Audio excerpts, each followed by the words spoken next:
ವಿಚಿತ್ರವಾಗಿ ಬರೆದಿರುವೆ ಈ ನನ್ನ ಹಣೆ ಬರದ ಲಿಖಿತವನ್ನು.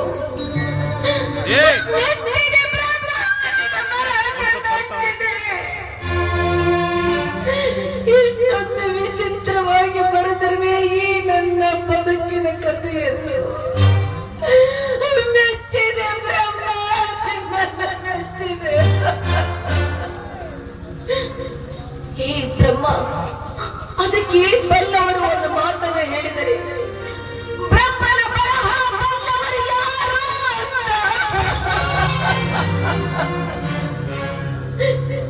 ಈ ಭಗವಂತ ಹಸಿ ಮಾಂಸದ ಮುದ್ದೆಯನ್ನು ಮಾಡಿ ಮಗನೆಂಬುದನ್ನು ನನ್ನ ಹೊಣೆಯಲ್ಲಿ ಕಟ್ಟಿದೆ.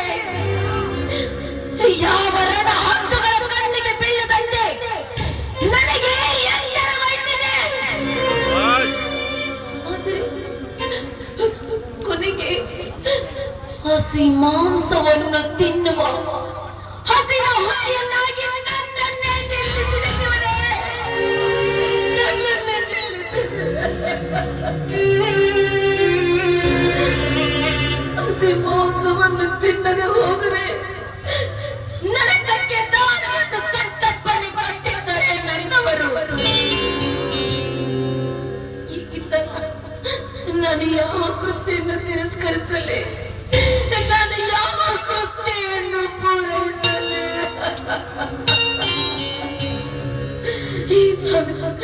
ಎಂತ ಮಗನಿಗೆ ವಿಷ ಆಗಿ ಕೊಲ್ಲಬೇಕೆ? ಇಲ್ಲ ಇಲ್ಲ ಇಲ್ಲ.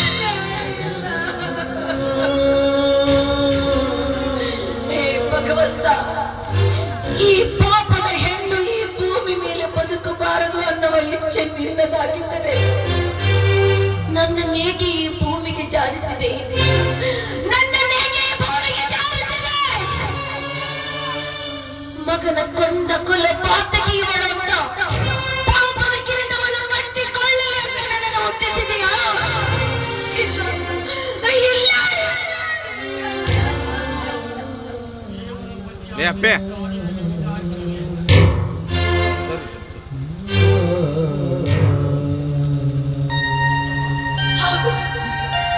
ಹೌದು,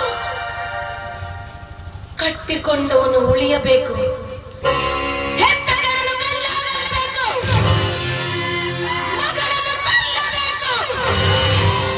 ಸತಿಯ ಧರ್ಮ, ಹೆಣ್ಣಿನ ಧರ್ಮ, ಇದು ನ್ಯಾಯದ ಧರ್ಮ, ಇದು ನ್ಯಾಯದ ಧರ್ಮ.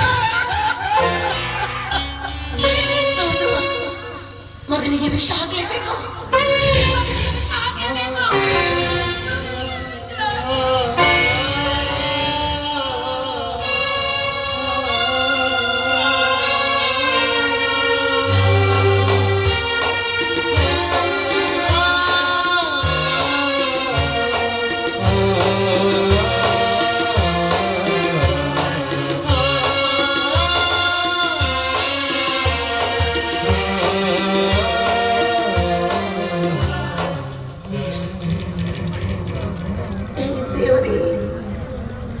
ಪತಿಯಾಜ್ಞೆಯಂತೆ ನಾನೀಗ ಹಾಲಿನಲ್ಲಿ ವಿಷವನ್ನು ಬೆರೆಸಿರುವೆ. ಆದ್ರೆ ದಿನನಿತ್ಯ ನಿನ್ನ ಸನ್ನಿಧಾನಕ್ಕೆ ಬಂದು ಹಣ್ಣನ್ನಿಟ್ಟು ಭಕ್ತಿಯಿಂದ ನಿನಗೆ ಭಕ್ತಳು ನಿನ್ನಲ್ಲಿ ಕೇಳಿಕೊಳ್ಳುವುದು ಒಂದೇ ಒಂದೇ ಭಗವಂತ, ಈ ಭಕ್ತಳ ಮೇಲೆ ನಿನ್ನ ಕರುಣೆ ಇರುವುದಾದರೆ ಈ ವಿಷದ ಹಾಲು ಅಮೃತವಾಗಬೇಕು, ಈ ವಿಷದ ಹಾಲು ಅಮೃತವಾಗಬೇಕು.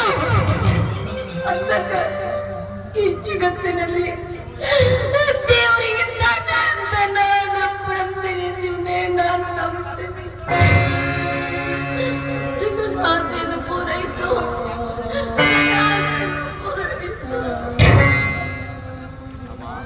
ಅಮ್ಮ. ಏನಮ್ಮ ಮಗು ಮನೆಗೆ ಬರುವಷ್ಟರಲ್ಲಿ ಮನೆ ಬಾಗಿಲಲ್ಲಿ ಅಂಗೈಯಲ್ಲಿ ಹಾಲಿನ ಗ್ಲಾಸ್ ಹಿಡಿದುಕೊಂಡು ನಿಂತಿದೆಯಲ್ಲ? ಎಷ್ಟಮ್ಮ ನಿನ್ನ ಮಗನ ಮೇಲೆ ಪ್ರೀತಿ ವಾತ್ಸಲ್ಯ. ನಿನ್ನಂತ ತಾಯಿಯನ್ನು ಪಡೆಯಬೇಕಾದರೆ ನಿನ್ನ ಹೊಟ್ಟೆಯಲ್ಲಿ ಹುಟ್ಟಿದ ಮಕ್ಕಳ ಪುಣ್ಯ ಪಡೆದಿರಬೇಕು.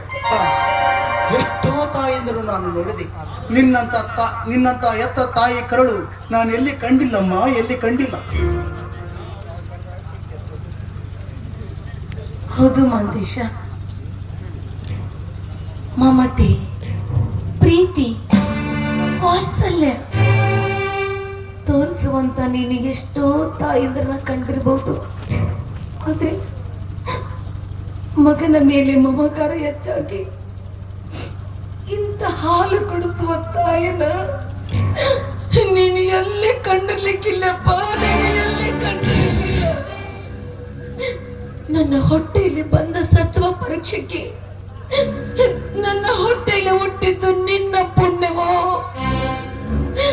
ನಿನ್ನ ಮಗನಿಗೆ ಜನ್ಮ ಕೊಟ್ಟಿದ್ದು ನನ್ನ ಪುಣ್ಯವೋ, ಆ ದೇವರಿಗೆ ಗೊತ್ತು. ಮಗು ಬಾ.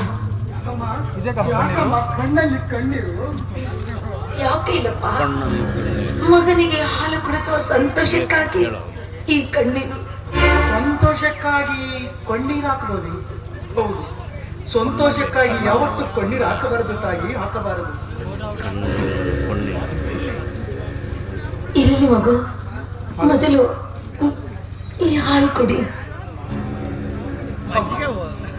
ಅಮ್ಮ, ಇವತ್ತು ಬಹುಶಃ ನೀವು ಯಾವುದೇ ವಿಷಯ ಮರೆತು ಬಿಟ್ಟಿದ್ದೀರಿ. ಇರಲಿ, ಇವತ್ತು ನನ್ನ ಹುಟ್ಟಿದಬ್ಬ.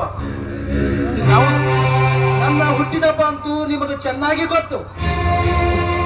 ಇರಲಿ, ಯಾವ ವಿಷಯಕ್ಕಾಗಿ ನೀವು ನನ್ನನ್ನು ಹುಟ್ಟಿದಬ್ಬನ್ನು ಮರೆತು ಬಿಟ್ಟಿರಿ. ಆದರೆ ನನಗೆ ಬೇಜಾರು ಇಲ್ಲ ತಾಯಿ. ನನ್ನ ಹುಟ್ಟಿದಬ್ಬದ ದಿನ ನನ್ನ ತಾಯಿಯ ಕೈ ಹಾಲು ಕುಡಿಯ ಮುನ್ನವೇ ನನ್ನದೊಂದು ಮಾತಿದೆ ತಾಯಿ. ಆ ಮಾತಿಗೆ ನೀನು ಉತ್ತರ ಕೊಟ್ರೆ ಮಾತ್ರ ನಾನು ಆ ಹಾಲು ಕುಡಿಯುವೆ. ತಾರಮ್ಮ.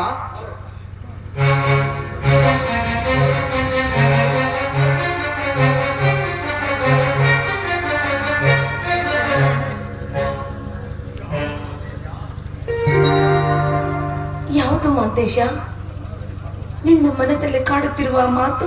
ಅಮ್ಮ, ಇವತ್ತು ನನ್ನ ಹುಟ್ಟಿದಬ್ಬ.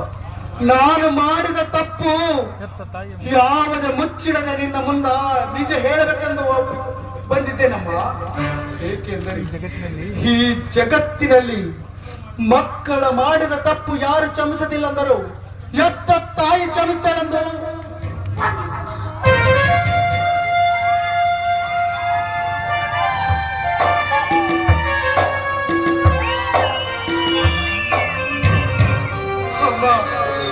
ಅಮ್ಮ, ಎತ್ತ ತಾಯಿಯಿಂದ ಸತ್ಯವನ್ನು ಹೇಳಿ ಒಪ್ಪಿಕೊಂಡರೆ ತಾಯಿ ತನ್ನ ಮಡಿಲಲ್ಲೇ ಹಾಕೊಂಡು ವಾತ್ಸಲ್ಯದಿಂದ ಸಂತೈಸುತ್ತಾಳೆಂದು ನಂಬಿಕೆಯಿಂದ ಕವಿಗಳು ಕೂಗಿ ವಾಣಿಯಾಗಿ ಹೇಳ್ತಾರಮ್ಮ.